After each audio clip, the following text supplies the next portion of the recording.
3, versículo 14. Quem achou, diga amém. Amém. O versículo 14 diz assim: e disse Deus a Moisés: eu sou o que sou. Disse mais ainda: dirás aos filhos de Israel: o eu sou me enviou a vós. Amém? E disse Deus a Moisés: Vaiomer Vatser Adonai Moshe Izirei Asher Izirei. E disse Deus a Moisés: eu sou o que sou. Amém? Amém. Dando glória a Deus. Aleluia, glória a Deus. Aleluia. Se a irmã quiser ligar o ventilador aqui, pode ligar, viu? Amados, a primeira coisa que precisamos entender é que ao ler o livro do Êxodo, nós trazemos à memória todas as promessas de Deus se cumprindo através do seu povo. Ler o livro do Êxodo é entender que Deus é fiel. Glória a Deus. Em todo o tempo. Glória a Deus. Entender que a fidelidade de Deus dura para sempre, de geração em geração.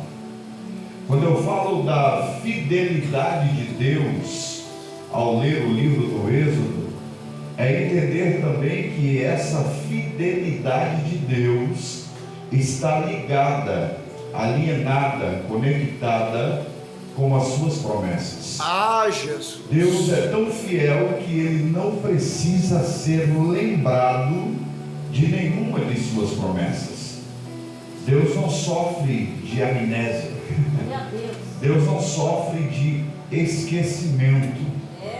Muitas das vezes nós não entendemos que, mesmo Deus sendo fiel, nós não estamos imunes às provações. Porque quando você lê o livro do Êxodo, você entende que as circunstâncias, o palco, o cenário, o contexto do livro do Êxodo aponta para um período de 400 anos de escravidão. O povo de Deus havia se multiplicado no Egito, o tempo havia passado, e as promessas que Deus fez a Abraão no capítulo 12 do livro do Gênesis, a maioria dessas promessas ainda não havia se cumprido. E quem olhava para o povo hebreu dentro do Egito, a descendência de Abraão, de Isaac e de Jacó, poderia pensar: aonde está Deus? Deus prometeu dar uma terra que mana leite e mel.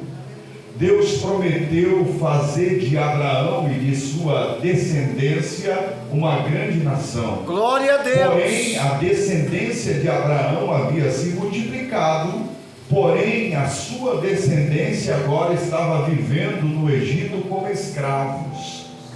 E quem olhava para aquele momento de escravidão poderia dizer: o momento em qual o povo está inserido é contrário a tudo aquilo que Deus havia prometido. Meu Deus. Porque muitas das vezes, quando nós olhamos para a situação que nós nos encontramos, quando observamos à nossa volta as tribulações, as adversidades, as coisas que sucedem na nossa vida e na nossa história, há uma pergunta no nosso coração, uma pergunta que vem à nossa mente: se Deus nos prometeu tantas coisas, por que eu estou vivendo este momento de dificuldade?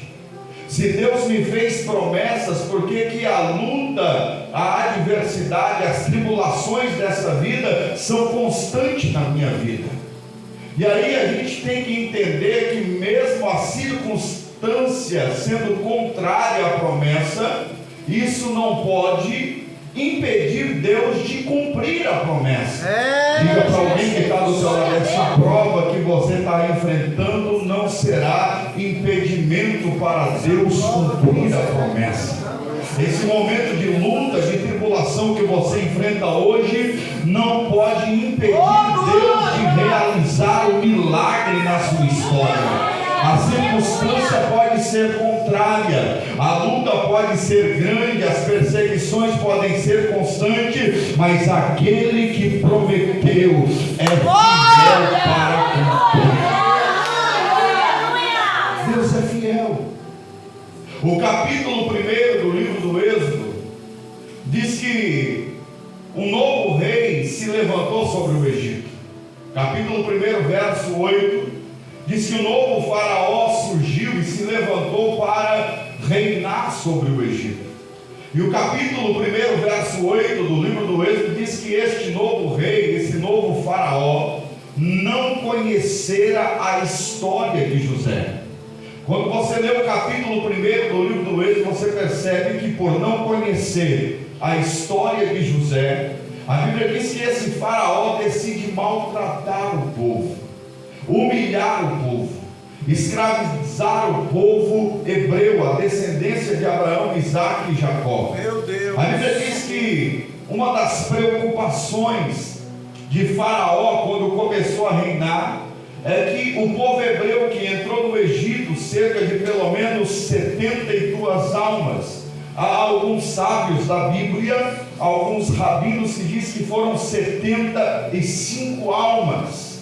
Mas o que importa é que, sendo 72 ou 75 almas, a Bíblia diz que aquele povo havia se multiplicado de tal maneira no Egito, que naquele período havia se tornado pelo menos 2.700.000 hebreus. Quando o faraó começou a reinar e observou que aquele povo havia povoado o Egito, que a descendência de José, de Abraão, de Isaque, de Jacó havia povoado toda a terra do Egito, Faraó deixa entrar no seu coração uma preocupação. E uma das maiores preocupações de Faraó era concernente o crescimento daquele povo. Meu Deus. Aquele povo havia crescido, aquele povo havia se multiplicado. Então Faraó tem a ideia, ou tem no seu coração uma estratégia, uma maneira maligna de tentar impedir o crescimento daquele povo. O capítulo 1 diz que antes de escravizar o povo, Faraó faz um decreto. E o primeiro decreto de Faraó foi dobrar as cargas horárias de trabalho dos hebreus. Para quem não sabe, um escravo hebreu naquele tempo trabalhava pelo menos 8 horas por dia. Eram os hebreus que eram responsáveis na fabricação de tijolos. Eles tinham que preparar a palha, eles tinham que trabalhar o dia todo no sol, preparando o barro, misturando com a palha para fabricar tijolos. Trabalhava na construção civil, levando cargas pesadas sobre os ombros, construindo para Faraó, para o rei do Egito. E a Bíblia diz que quando Faraó percebeu o crescimento daquele povo, Faraó então dobrou as cargas horárias de trabalho. O escravo que trabalhava 8 horas por dia, deixou de trabalhar 8 horas e passou a trabalhar 16 horas por dia. Meu Deus! Essa era uma estratégia de Faraó para impedir o crescimento daquele povo.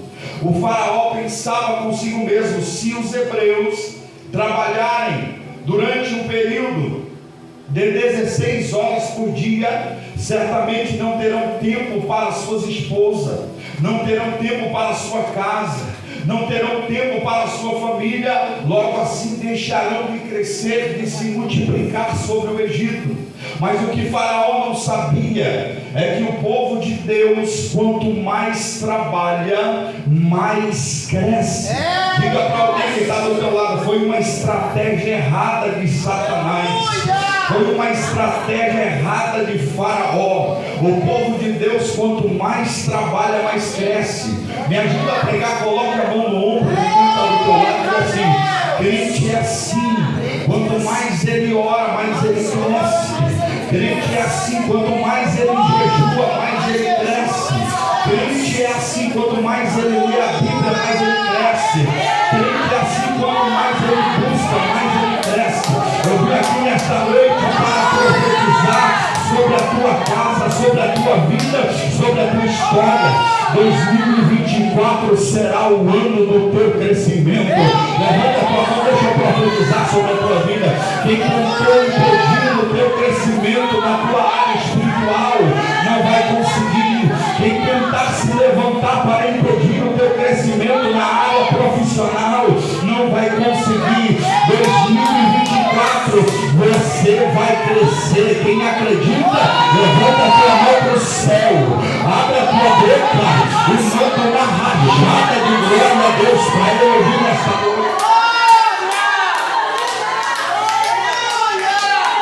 Quando o faraó olhou e percebeu que o povo continuava crescendo, repita comigo, o povo continuava crescendo. A Bíblia diz que então o faraó decidiu fazer um segundo decreto.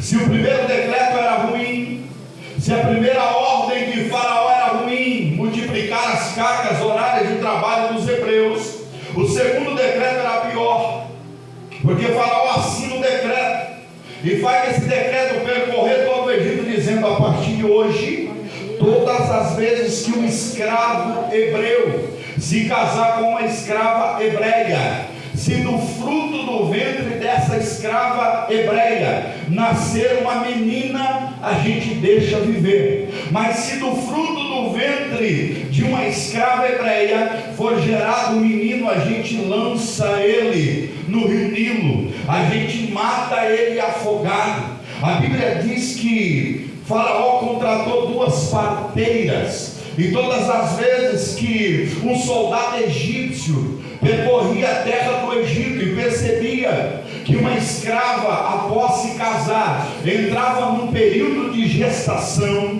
quando ela se encontrava grávida, gerando, aquele soldado egípcio ficava percorrendo a casa daquela escrava nas regiões mais baixas do Egito, na terra de Gozém, diz a Bíblia, e quando chegava-se o 9º mês, que aquela escrava estava prestes a dar à luz, era enviada 2 parteiras, 2 mulheres, pastor, contratadas por Faraó, e a ordem de Faraó é: ao fazer o parto, se nascer um menino, vocês afogam na bacia, e se não tiver coragem de matar, vocês entregam a criança, o menino, nas mãos do soldado egípcio, e lá ele vai jogar no rio Nilo. Essa criança será devorada por crocodilos, essa criança vai morrer afogada. Mas a Bíblia diz, o livro do Êxodo relata essa história, que todas as vezes que a parteira de Faraó ia fazer o parto, quando a hebreia dava luz que nascia um menino, o Espírito do Senhor causava temor no coração das parteiras. O Espírito do Senhor não permitia que as parteiras de Faraó matassem aquele menino, e assim o povo continuava crescendo. Dá uma olhada para alguém e diga assim: quem sabe alguém apostou na sua morte, quem sabe alguém desejou a tua queda, quem sabe alguém desejou te ver morto, quem sabe alguém até pagou para te ver morto, mas Deus está dizendo: aquele que está debaixo da promessa vai viver para ver a promessa se cumprir. Levante a tua mão de novo, deixa eu liberar uma profecia. Quem sabe quantas pessoas apostou na tua derrota, quem sabe quantas pessoas te viu naquela situação de vai morrer, mas você está aqui vivo, viva para a glória de Deus. Deixa eu dizer algo aqui, profeta: quem pagou para te ver morto vai ter que te ver vivo para a glória do nome dele. Quem acredita, levanta a tua mão e abre a tua boca e glorifica o nome do Senhor.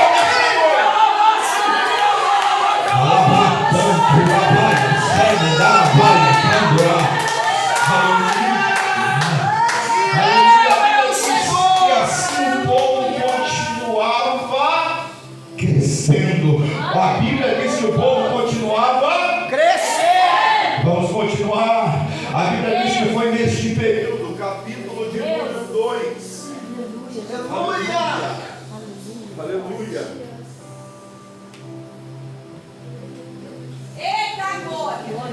capítulo de número 2 do livro do Êxodo, está escrito que uma escrava por nome de Joquebede, ela decide se casar. É interessante quando a Bíblia faz o relato que Joquebede se casa, que Joquebede, ela decide pelo casamento. O seu esposo se chamava Arão, não era Arão, né? Tem muita gente que confunde o nome do esposo de Joquebede com Arão, não era Arão, era Arão. E ela se casa. Por que eu digo que essa mulher, Joquebede, ela era uma mulher de coragem? Por que eu entendo que Joquebede era uma mulher diferente? Porque debaixo de um decreto de morte assinado por Faraó, não era qualquer mulher que decidia pelo casamento, não era qualquer homem que decidia se casar. Por quê? Porque havia o risco de depois de se casar a esposa entrar no período de gestação, isso é, a mulher ficar grávida, e naquele tempo não existia ultrassonografia. Só quem é mãe aqui sabe o que eu estou dizendo, né? Não existia ultrassom, não tinha como as escravas hebreias, quando estava no 4º, 5º mês de gestação, ir até o médico e ver qual era o sexo da criança, se era um menino ou se era uma menina. Então todas as vezes que uma escrava hebreia se casava, a Bíblia nos faz entender, e a história diz que elas corriam para a oração. Quando uma escrava entrava no período de gestação, ela dobrava o joelho e chorava, dizendo: Deus, que o fruto do meu ventre seja uma menina, que o fruto do meu ventre seja uma menina e não menino, porque se nascer homem, se nascer menino, Faraó mandou matar, essa criança não viverá. Então havia um desespero na alma, no coração daquelas mulheres que se casavam e entravam no período de gestação. Mas a Bíblia diz que Joquebede se casa, e quando ela percebe que ela está gerando, quando ela percebe que entrou no período de gestação, ela vai para a oração. Escute o que eu vou dizer. A primeira coisa que Joquebede vai fazer quando ela sabe que está grávida, ela vai orar. A segunda coisa que Joquebede vai fazer, diz a Bíblia, ela vai esconder o período da gestação. É Deus. É fácil para uma mulher esconder que está grávida? Para vocês terem noção, naquele tempo, pastor, a história diz que os soldados egípcios faziam ronda próximo à região, ou à terra, ou o lugar onde os escravos moravam, habitavam, a região mais baixa do Egito. E quando um soldado identificava uma escrava hebreia grávida, ela passava a ser observada até o dia do nascimento daquela criança. Então só existia uma maneira de Joquebede esconder a gestação. Ela não poderia mais sair de casa, ela não podia, como uma mulher feliz, alegre, quando está gerando o fruto daquele que ela casou, o fruto a qual Deus colocou no seu ventre, ela não podia se alegrar com as vizinhas, ela não podia contar para as amigas. Então Joquebede, ela tem que esconder aquele a quem ela estava gerando. Dá uma olhada para alguém que está do teu lado e diz assim: aprenda uma coisa. Aprenda uma coisa. Nem tudo que você gera deve ser contado para aqueles que estão à sua volta. Aprenda isso. O erro de muitas pessoas é não conseguir guardar em segredo aquilo que está sendo gerado. Existem sonhos que nós sonhamos, que devem ser gerados em Deus em silêncio. Existem promessas que Deus nos faz, que devem ser geradas em silêncio, em segredo. Lembra de José? José tinha sonhos de Deus, sim ou não? Sim. Mas José contou o seu sonho para os seus irmãos.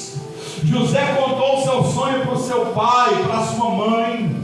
Na sua inocência e na sua alegria, ele conta o sonho, e por causa do sonho que ele sonhava, ele ele foi vendido pelos seus próprios. Jesus. Há momentos na nossa vida que nós temos que gerar a promessa de Deus em silêncio.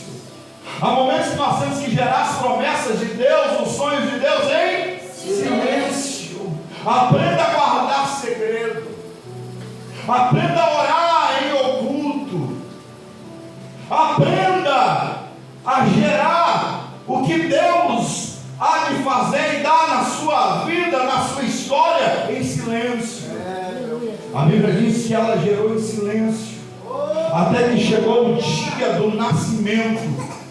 E é interessante que quando Joquebed dá a luz a um filho, a Bíblia diz que quando o menino nasce, ninguém está sabendo.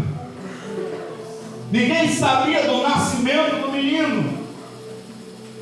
A história bíblica diz que ao nascer o menino, além de esconder a gestação, Joquebed esconde o menino por 3 meses.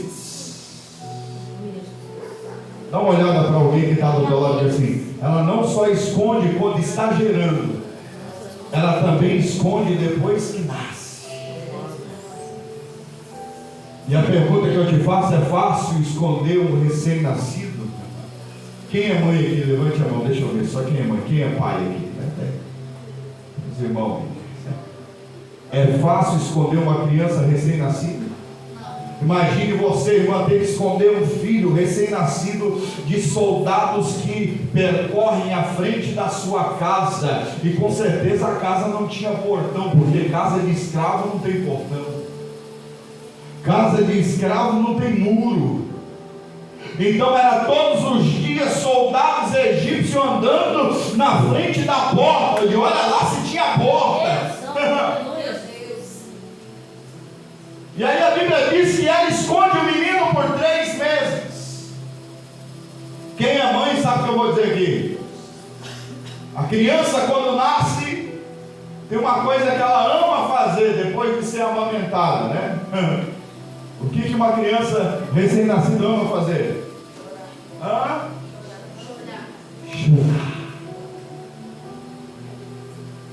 O choro já acontece desde o nascimento. Dá uma olhada para alguém que está do teu lado assim: quando você nasceu. Quando você nasceu, O primeiro presente que você recebeu. o primeiro presente que você recebeu Foi um tapa no bumbum para chorar. É, irmão. Já era um sinal que a vida não seria tão fácil assim. Porque eu vejo hoje a nossa geração buscando facilidade. Uma geração, desculpa, Nutella. Uma geração que quer tudo de mão beijada, que quer tudo de uma forma fácil e rápida. Quando você nasceu, a vida já te deu o primeiro sinal que não seria fácil e que nada seria de graça. Alguém estranho que não é teu pai, um estranho que não era tua mãe, te pegou pelos pés, te jogou de ponta cabeça, te deu um tapa no bumbum e disse: grita, chora, porque assim é a vida. E não chora não para ver se não leva outro tapa. Mas a Bíblia diz que ela esconde, para esconder o menino, ela tinha que esconder o quê? O choro do menino. E se tem uma coisa que a mãe sabe identificar no filho, é quando o filho vai chorar.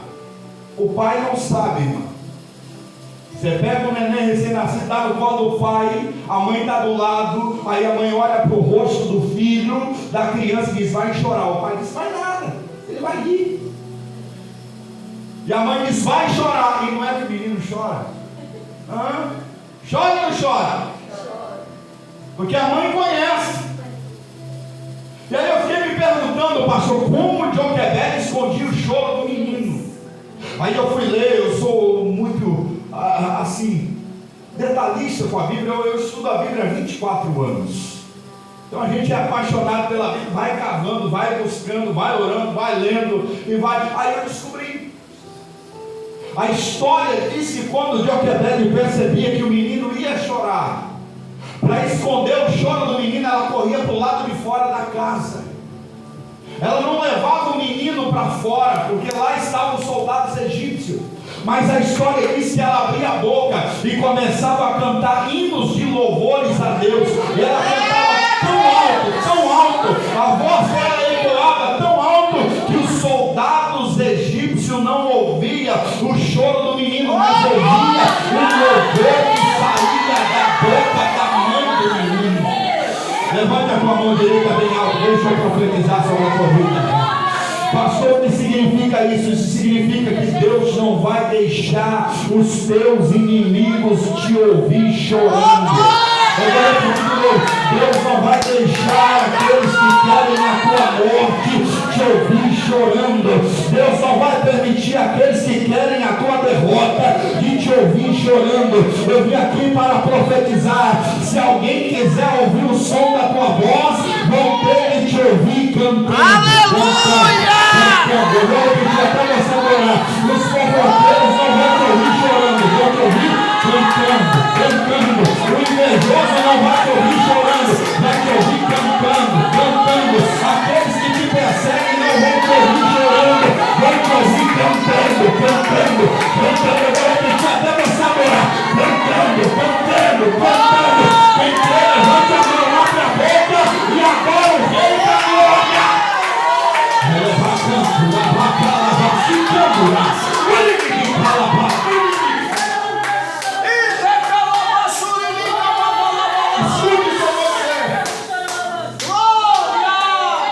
Tem gente que é especialista em se alimentar do choro do outro.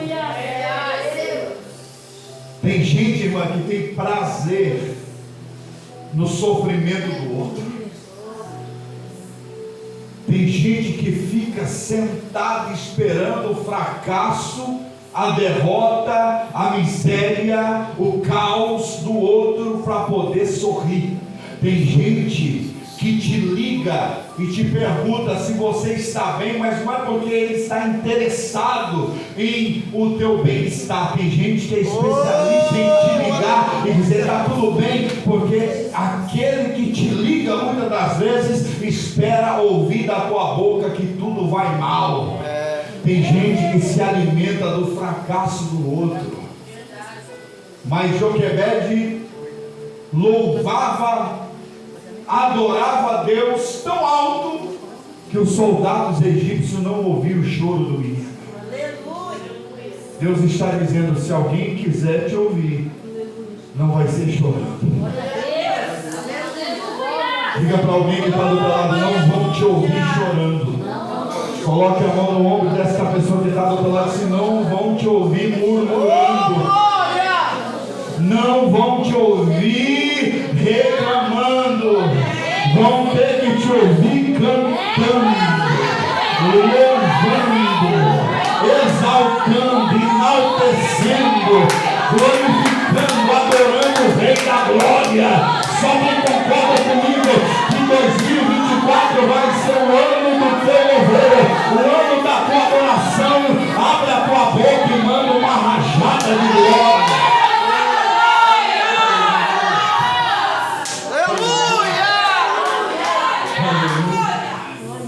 Meu Deus! Segunda coisa que eu aprendo com Joquebede: ela escondeu o menino. A Bíblia diz que ela escondeu o menino. Diga para alguém que está do teu lado: você já parou para ler o capítulo 2 do livro do Êxodo? Você vai querer ler depois de hoje. Se você ler o capítulo 2 inteiro, pastor, você vai ver que a Bíblia diz: escondeu o menino. Não dá o nome do menino. Alguém pode dizer: mas o menino, depois eu descubro o nome dele. O nome dele é Moisés. Moshe, né? Em hebraico. Moisés é o nome que o menino recebe quando ele é tirado das águas pela filha, princesa, filha de Faraó. Até então, ele não tem nome. O nome dele é desconhecido, é anônimo. Dá uma olhada para alguém que está do teu lado e diz assim: entenda uma coisa. Ela estava escondendo um menino que não tinha nome. Pastor Edson, o que significa isso? Deus é especialista. Escute isso. em esconder os seus anões. Peraí, você deu glória a Deus. Agora você vai dar uma rajada de diga para alguém que está do teu lado. Agora você vai saltar da cadeira. Sabe por quê? Escute o que eu vou dizer. Ela escondeu o menino por 3 meses. 3 meses. 3 meses. Pergunta para a pessoa que está do teu lado assim, por que não foi 4 meses? Por que não foi 5 meses? Não, pergunta para a pessoa.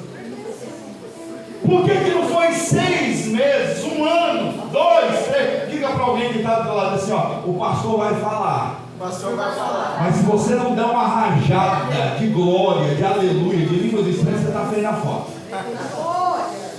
Pergunta, pastor, por que só 3 meses? Por que só 3 meses? Não, desse jeito eu não vou responder. Pergunta de novo, por que só 3 meses? Por que só 3 meses? Olha a resposta. Porque o menino cresceu. Aleluia.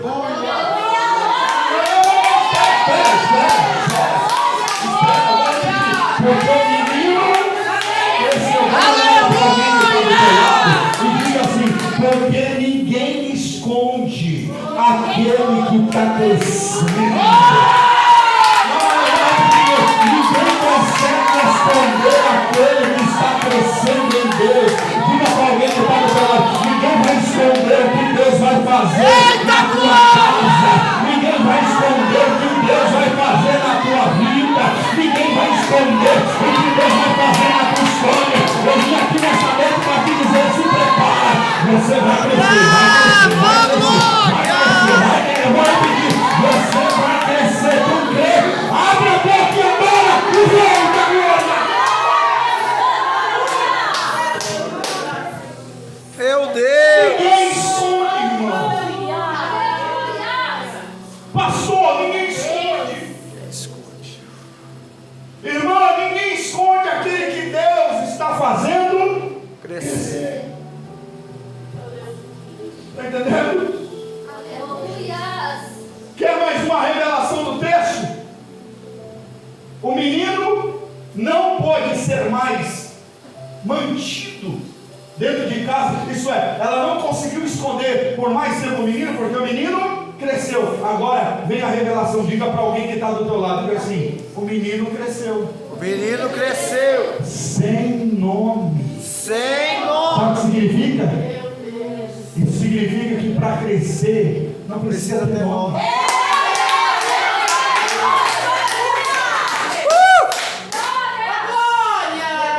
Diga para alguém que está do teu lado, talvez a cidade de Biporã ninguém conheça teu nome. Talvez no Paraná ninguém saiba nem que você existe. Talvez o teu nome nunca apareceu no jornal, você nunca apareceu na TV, você nunca apareceu num lugar, e nunca foi um destaque da tua cidade. Mas diga para alguém que está do teu lado, você está debaixo da promessa. Não precisa ser conhecido pelo nome, você não precisa de uma foto no cartaz, você não precisa de um nome num grande congresso. Deus te fará crescer mesmo sem nome.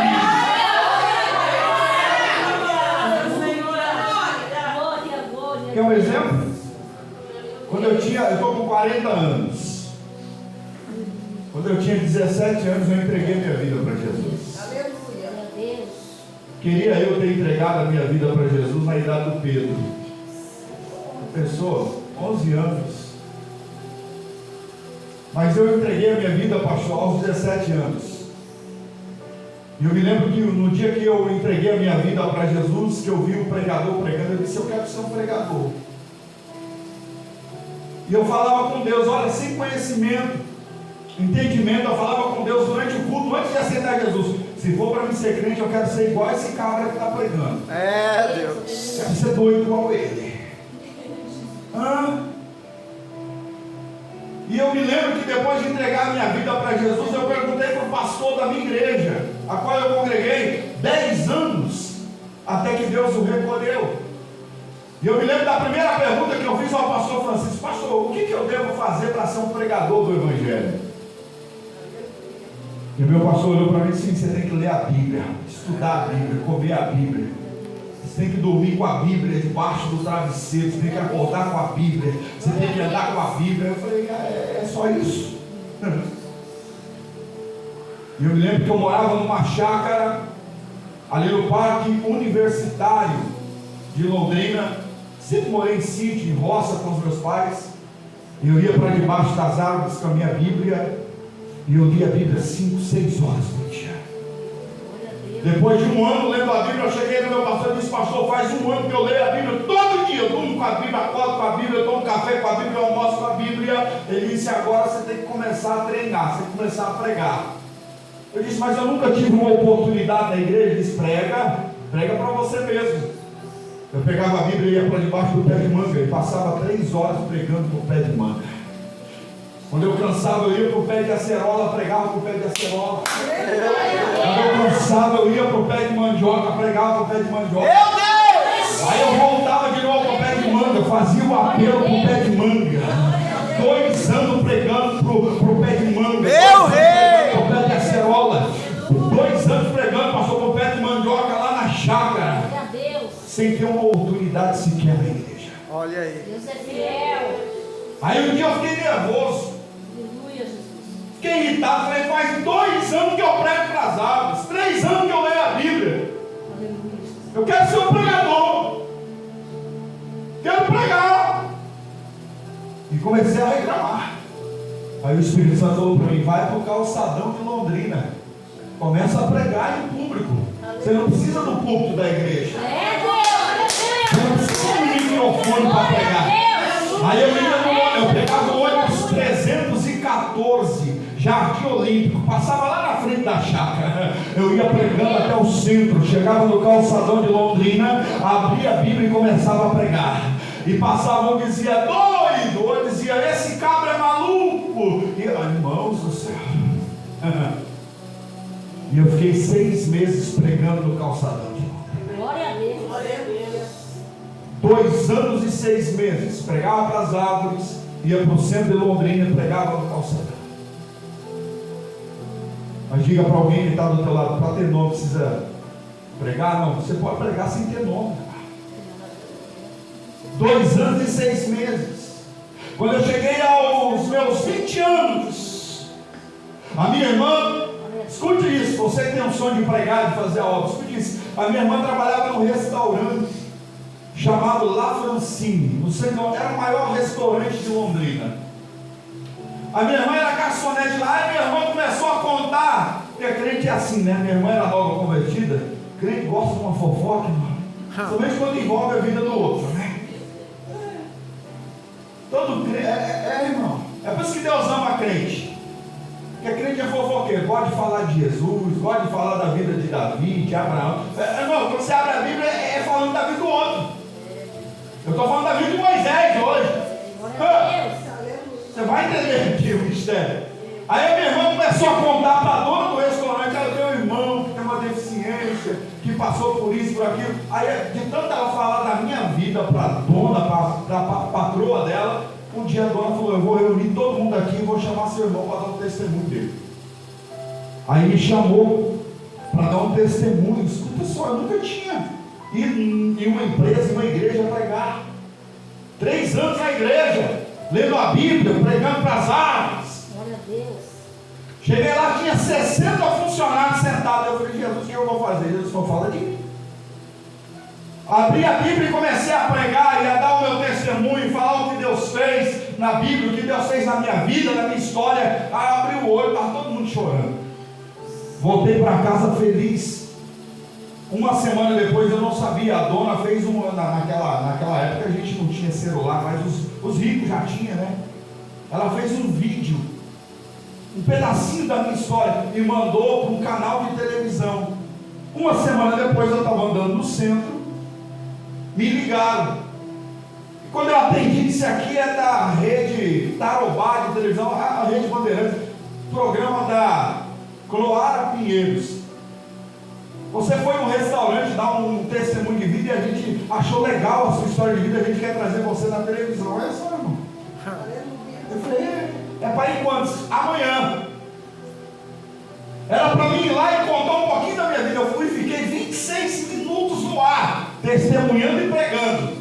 Glória a Deus. Até então eu nunca tinha pregado numa igreja. Isso no ano de 2004. Quando eu saí de lá e liguei meu celularzinho velho, que não tinha nem câmera, eu recebi naquele dia mais de 70 ligações de pastores em Londrina para me pregar. Aleluia. Eu tinha agenda para mais de 3 meses. Glória a Deus. Escuta o que Deus fez. 15 dias depois, eu fui no programa de televisão da RIC TV, Marcão Careca. Só quem tem a minha idade que vai lembrar desse rapaz aqui. Passou mais uns 4 meses e eu fui em outro canal, na Rede Massa, já no STT, num programa que tinha na época, que era Vida Viver, uma coisa assim. Irmão, em um ano, eu preguei mais de 200 igrejas em Londrina. Hoje fazem 22 anos que eu prego o Evangelho. Já passei por 8 países e 22 estados brasileiros. Diga para alguém que está do teu lado. Eu pregava casal, diga assim, ele pregava com pé de manga. Pregava com pé de manga. Pegava com pé de mandioca. É, Dá uma olhada para alguém que está do teu lado e diga assim, você não precisa ter nome para crescer. Coloque a mão no ombro de quem está do teu lado e diga assim, profetiza sobre a vida dele e diga assim, você vai crescer. Seu ministério vai crescer, vai crescer. Seu casamento vai crescer, Vai crescer. sua família vai crescer, a sua história. Eu vim aqui como profeta para te dizer: você vai crescer ao unção de crescimento. Deus vai abrir as portas, Deus vai honrar tua fé, Deus vai cumprir a promessa. Quem acredita, logo, levanta a mão para o céu, abre a tua boca, meu irmão. Eu estou profetizando que 2024 vai ser o ano do teu crescimento. Nossa, Deus! Glória! Se prepare para crescer em todas as áreas. Se prepare para crescer em todos os níveis. É, Deus! Aleluia! Deus é especialista em usar os seus anônimos. Tem gente que veio aqui nessa noite e deve estar se perguntando: pastor, por que os meus amigos me abandonaram? Porque algumas pessoas viraram as costas para mim? Por que algumas pessoas pararam de me ligar? Outras pararam de me mandar mensagem? Outras pessoas deixaram de ir na minha casa? Diga para quem está do teu lado, fica tranquila, Deus te escondendo. É, Jesus! Às vezes você se pergunta: eu era, antes de ser crente, eu tinha tantos amigos. Algum tempo atrás, a minha casa era tão frequentada, era um entrando, outro saindo, e porque hoje eu me sinto só. Deus está te deixando sozinho para te fazer crescer.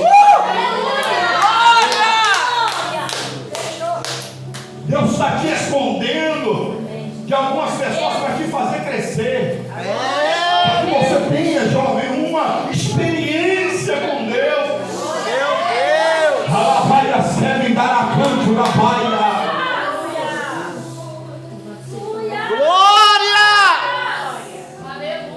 Mas chegou um momento que não tinha como mais esconder o menino. É, Jesus! O menino cresceu. Eu vou encerrar aí, teu quebede, pastor. Tem que fazer um cesto de junco. Faz um cesto, reveste de betume, para levar à beira do rio Nilo. Aí alguém pode dizer: mas espera aí, pastor, isso não era suicídio? Colocar um menino de 3 meses dentro de um cesto à beira do rio Nilo. A história bíblica, o próprio texto do hebraico diz que ela colocou no meio de um caniçal, no meio de canas do brejo. Era um lugar onde o gado vinha, os animais vinham para beber água. É, Deus! Alguém poderia dizer: mas Joquebede fez loucura? De maneira nenhuma. Porque a história diz que quando ela coloca o menino no cesto, ela chama a filha mais velha do que o menino, que era Miriam, que naquela ocasião tinha seus 12 anos de idade. Mas ela diz: fica de olho no cesto, porque eu vou em casa orar. Glória a Deus. Ela deixa o cesto na beira do rio Nilo e vai para casa orar. Glória a Deus. Enquanto Joquebede está de joelhos orando, a menina, a Miriam, está de olho no cesto e no menino. Aí a história vai dizer que naquela manhã, a filha de Faraó, com as suas servas, sai do palácio, desce aquela região um pouco mais baixa do rio Nilo, para se banhar. E quando a princesa decide se banhar, que ela vai entrar nas águas, a Bíblia diz que dentro do cesto o menino começou a Chorar. Aí calma aí, alguém já pensou, peraí, agora há pouco o pastor Ederson disse que ninguém vai se alimentar do meu choro, que Deus não vai permitir o invejoso, o fofoqueiro, o perseguidor, o deformador, o caluniador se alimentar do meu choro, mas agora ele vai dizer que o menino chorou. Deixa eu te explicar uma coisa, entenda muito bem o que eu vou dizer. Uma coisa é você chorar diante de quem quer o teu mal. Uma coisa é você chorar diante de alguém que deseja a sua morte. Uma coisa é você chorar na frente de quem não pode fazer nada para te ajudar. Mas quando a princesa entra nas águas, eu acredito que Deus falou para o anjo: vai lá, dá um beliscão em Moisés, faz ele chorar. Moisés, chegou a hora de chorar. Por quê? Você vai chorar diante de quem pode mudar a tua situação. Você vai chorar diante de quem pode te arrancar da prova, Moisés. Você vai chorar diante de quem pode te tirar do vale. Você vai chorar diante de quem pode te levar para o palácio. Dá uma olhada para alguém que está do teu lado. Tem a hora certa de chorar, irmão.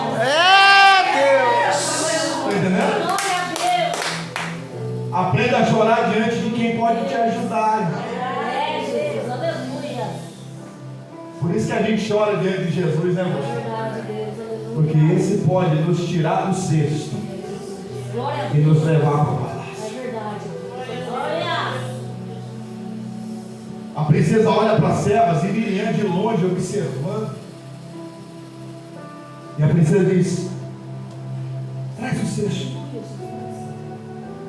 É interessante que o texto bíblico diz que quando a princesa abre o cesto, em algumas versões do hebraico e do próprio texto da versão bíblica brasileira, diz assim, que o menino tinha um semblante gentil. Em algumas versões diz um semblante alegre. Quando a princesa olha para o menino, ele falou: acabou o choro.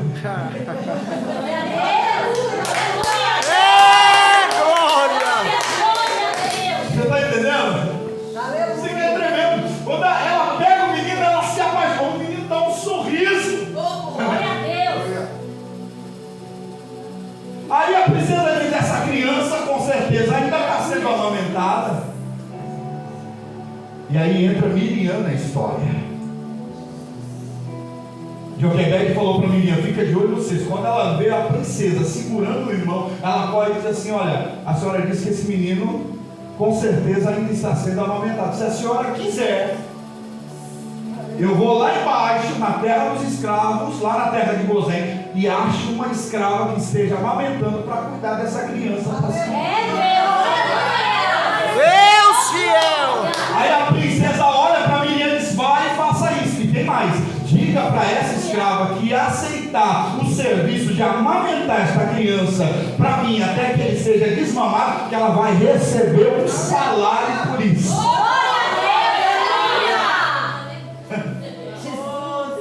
Você imagina, irmão? Miriam descendo, correndo, 12 anos de idade. Quando ela chega em casa, a mãe está de joelhos. Joquebede orando: Senhor, não deixe o meu filho morrer na beira do rio Nilo. Senhor, não deixe os crocodilos tocar no menino. De repente entra a menina e diz: mãe, para de orar. Deus já ouviu a tua oração. Mãe, se prepara, porque o menino vai voltar para casa e a senhora ainda vai receber um salário para cuidar do próprio filho. Coloca a tua mão no ombro de quem está do teu lado e diga assim: quem pagou para matar agora vai pagar para cuidar e ver.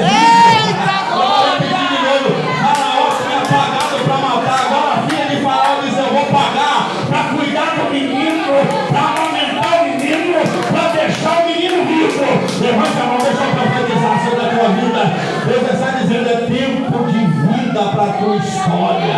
É tempo de vida para a tua casa. É tempo de vida para a tua família. Eu estou profetizando. Não haverá morte, haverá vida. Recebe vida aí agora. Vai. Eu sinto a presença de Deus. Abre a tua boca para receber. Abre a tua boca para receber.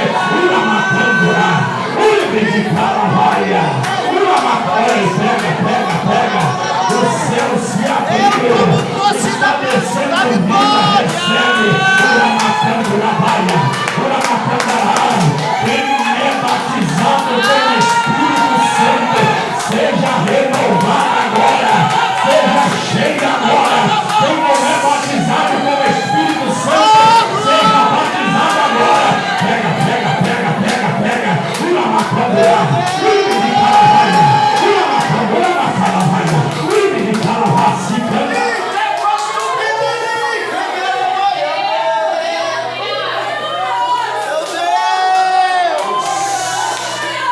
Deus está trazendo vida nesta noite para alguma área da tua história.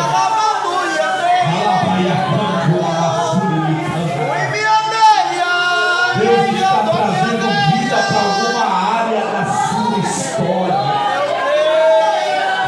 Abraça alguém que está do teu lado e enxuga as lágrimas. Se prepara para sacudir a poeira. Se prepara para dar a volta por cima. Dá uma olhada para quem está do teu lado e enxuga as lágrimas. Deus está dizendo: quem pagou para te ver morto, vai te ver vivo, vai te ver de pé, vai te ver prosperando, vai ver as portas se abrindo e o milagre chegando para a tua casa, para a tua história, porque é noite de receber vida.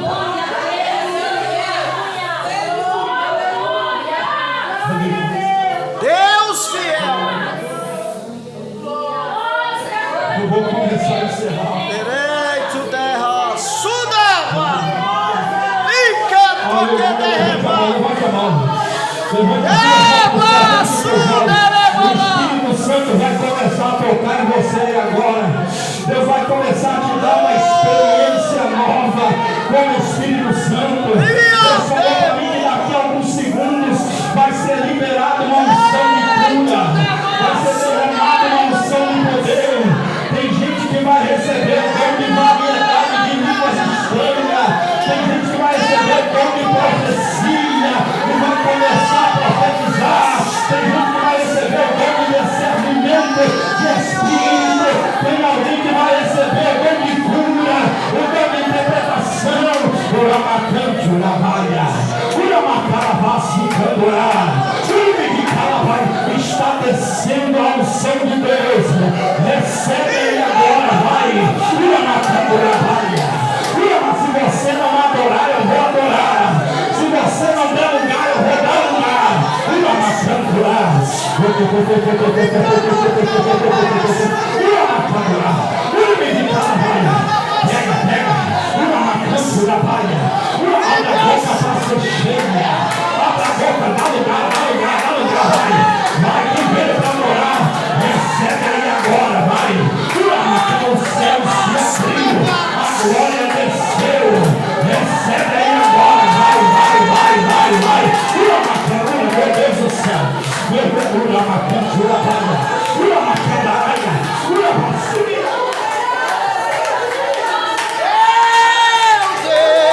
Aleluia. Coloque a mão no seu coração. Coloque a mão no seu coração.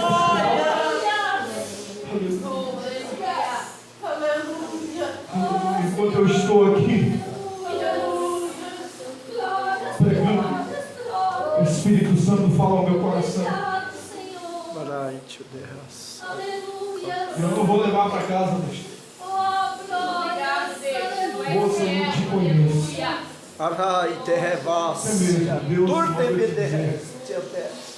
Eu sou Deus de recomeço. Estou olhando para ti, Deus está mandando eu te dizer, diga para minha filha, eu sou Deus de restituição. Eu não sei o que você perdeu, eu não sei o tamanho da tua dor, eu não conheço a história da sua família, mas Deus está dizendo, há um recomeço. Meu Deus. E Deus está trazendo um novo tempo para a tua vida. Enquanto você está aqui, Deus está visitando alguém e Ele manda eu te dizer, sou eu Deus que liberta. Eu vejo um cadeado e uma cela se abrindo e Deus tirando alguém de uma prisão por amor à tua alma. Elevaia, cante, urabaia, porque Ele é Deus que liberta. E Deus manda eu te dizer, eu restituo, porque tem uma obra contigo na terra. Sou eu, Deus, que sondo a tua alma, o teu louvor e a tua súplica. E Ele te viu chorando, aleluia, enquanto você ouvia louvores e dizendo, Deus, até quando? Meu Deus. E Ele manda eu dizer, sou eu, Deus, que salvo. E vou mudar a história não só da sua vida, mas daquela vida por amor à tua alma, diz o Senhor. Aleluia. Feche teus olhos, feche teus olhos. Deus tem uma obra contigo, jovem, viu? Como é seu nome? Como? Não, ela. Marília. Deus manda eu te dizer, filho, eu não te conheço. Mas enquanto eu estava pregando, eu olhei para você, Deus falou para mim, eu escolhi ela desde o ventre da mãe dela. É assim que Deus vai te usar de uma forma extraordinária. Muitas das vezes você fala para Deus, Senhor, por que eu sou tão tímida, tão calada, eu tenho dificuldade. Deus manda dizer, vai ser no teu silêncio que eu vou usar as tuas mãos. Deus manda te dizer que Ele visita a tua casa. E Ele manda te dizer que você vai ser sim o orgulho da tua família. Porque muitas das vezes você tem sonhos e você olha e diz, Senhor, a minha família não tem condição, os meus pais não têm condição. Mas Deus manda dizer, Ele é dono do ouro e da prata. Ele vai investir nos teus estudos, Ele vai investir na tua faculdade, Ele vai investir na tua vida, e você vai ajudar muita gente, alabaia, canturabaia, porque através das tuas mãos haverá cura, diz o Senhor.